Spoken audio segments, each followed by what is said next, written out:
Hello, সবাই কেমন আছো তোমরা? আশা করি তোমরা অনেক ভালো আছো, আর আমিও অনেক ভালো আছি। আর হ্যাঁ, সবাইকে শুভ পয়লা বৈশাখের শুভ কামনা রইল। সবাই অনেক ভালো থাকবে, সুস্থ থাকবে। শুভ নববর্ষ সবাইকে। আর খুব আনন্দে যাতে তোমাদের আজকে দিনটা কাটো, এটাই আমি চাই।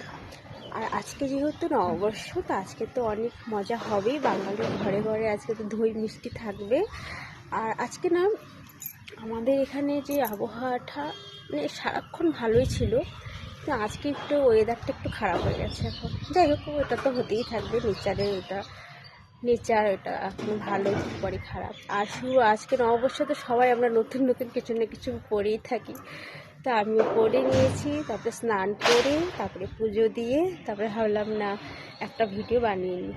তো শুধু আমি একা সাজিনি, আমার মতো কিন্তু আরেকজন সেজে নিয়েছে। ঠিক আছে, চলো তাকে আমরা একটু দেখে নিই। ওই যে আমাদের গুডলু বুড়াও সেজে নিয়েছে। গুডলু বুড়া, শুভ নববর্ষ। আচ্ছা, ও আমাদেরও বললো তোমাদেরও শুভ নববর্ষ, ভালো থাকবে, সুস্থ থাকবে, সবাইকে বললো, আশীর্বাদ দিল তোমরা সবাই ভালো থাকবে। ভগবানকে দেখে নিলাম, আর প্রসাদ হবে না সেটা কি আর হয়? এই যে প্রসাদ, এটা তোমরা সকলে গ্রহণ করবে, ঠিক আছে? আর ভিডিওটা ভালো লাগলে অবশ্যই লাইক করতে কিন্তু ভুলবে না। সাবস্ক্রাইব আর ফলো কিন্তু অবশ্যই করে দিবেন। থ্যাংক ইউ দেখার জন্য। Tata, by.